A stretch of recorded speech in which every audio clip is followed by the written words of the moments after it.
Hello, how are you? So, I was listening to something yesterday.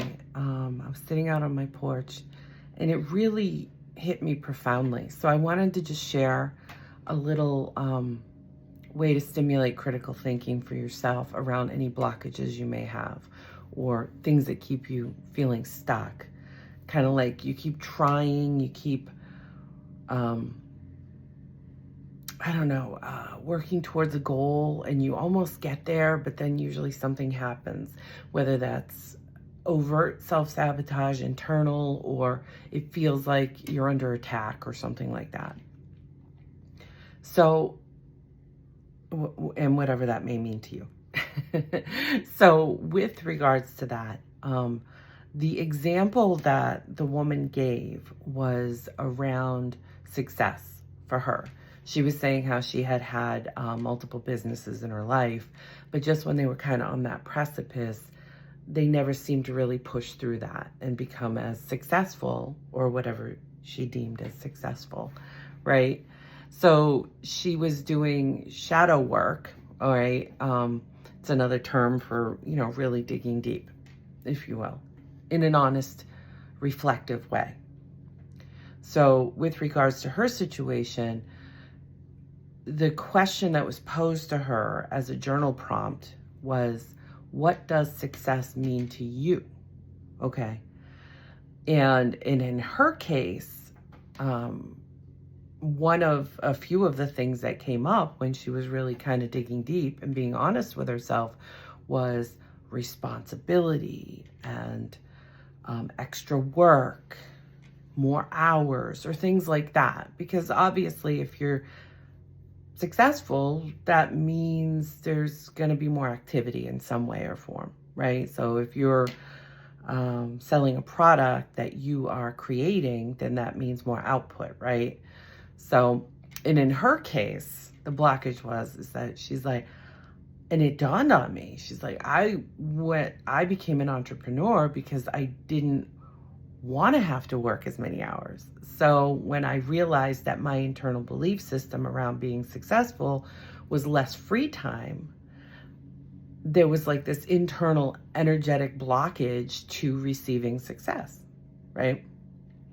So that's just, again, that's the example she gave, but there are other examples. If you think of any area in your life where you feel like you're doing the work, and it doesn't have to be work per se. It doesn't have to be a business. It doesn't have to be, but maybe you're really working on a promotion. Okay, so again, work, but working on a promotion, but you always seem to get overlooked. What does that promotion really mean to you? Because it may mean deep down, more eyes on me. And maybe I have fear around that. Maybe if there's more eyes on me, I fear of either letting people down or being judged or attacked or whatever. Okay. There's all kinds of things that we have in the brain that may kind of hold us up, so at the end of the day, we think of like pros and cons, right? I'm going for this because the pros outweigh the cons. However, sometimes the cons that you have within you around a certain situation can be enough to deter you energetically from it. So in that case, you're dealing with like law of attraction. However, usually if there's fear around something, then we self-sabotage in some way. So maybe we're not following up on calls, or we're not doing what we know we need to do in order to push through that, because and it may not even and this is the key here, is it's not always on a conscious level. Okay, because a lot of times people will say, I want success, I want this, I want that, because all of these reasons. However, what are the other reasons too? Not reasons, but what are the other belief systems around what that means for you? And how does that feel? Right? Where does that sit in your body? Are we out of alignment? Are we out of balance? Right? So, perfect example of why sometimes Reiki can really help if not even on a conscious level, but on a subconscious level. Because if I'm having insecurities, then I may need to boost up my solar plexus, right?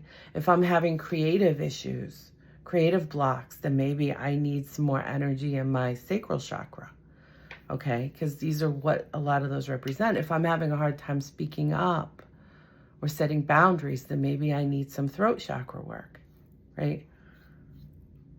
That aside, it's all in flow. It's all part of who we are as a human being, okay? But I just wanted to share that, some critical thinking that you can do with yourself, journal prompts, but be honest. You don't have to be honest with other people in that sense. Like, you don't have to overshare your own internal dialogue, right?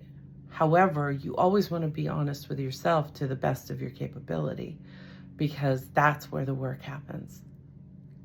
Sometimes we don't share with ourselves because we don't want to look at it. And if we see it, then we have to admit it or accept it. And some things, they seem too scary to us, for us, right? But that's the nature of fear. And this is why in like CBT treatment, cognitive behavioral therapy, exposure therapy is, for anxiety or fears, is the best therapy out there, has the best efficacy. Because when you can face the fear in a safe way, okay, and I always say that in a safe way. Like if I have fear or even phobias around spiders or something, you're not going to make that go away by throwing me in a room with 10,000 spiders. No, what you're going to end up doing is traumatizing, right? So safe way means meet someone where they're at. So meet yourself where you're at, but don't ignore fears, because that only gives them strength over you. It only gives them power over you. It's giving away your power. You take your power back by at least being willing to acknowledge them and look them in the eye, okay? And that can be really scary. And sometimes we need to have someone to help us do that initially, okay? You judge through your discernment where you're at with regards to that type of work. If you need help with someone, there are resources out there. I suggest looking into it, right? If you feel that you have been on this journey and now it's just digging a little bit deeper and you're able to do that on your own, then do it. And don't be afraid. Easier said than done. I shouldn't say don't be afraid. See how I just shamed myself? It's not helpful saying don't be afraid. There we go. Because in all honesty, we can't always help whether we're afraid, but this is where bravery, this is where courage comes in, right? It's not the absence of fear, it's the willingness to do it anyway, because we know it's in our best and highest good, okay? Now, again, discernment is always needed, because not everything that we fear is in our best and highest good, okay?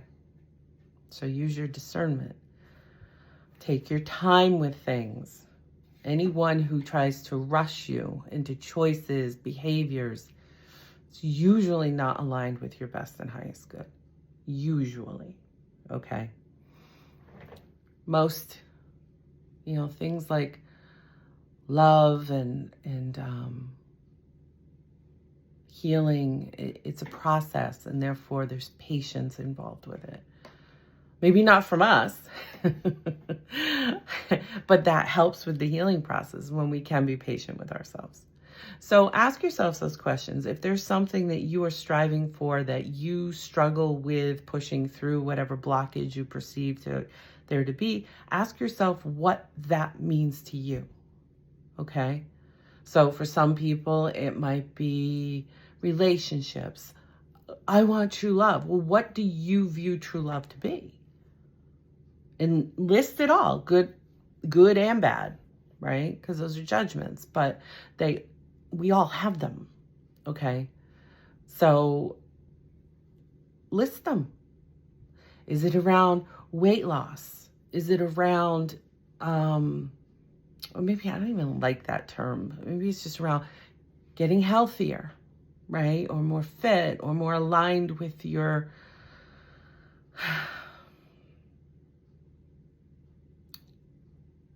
goals, or your dreams, or whatever. Everyone's different. You figure out what it is that you are trying to attain, that you feel you have blockages, and ask yourself, what would it mean to me? Or what does that destination mean to me?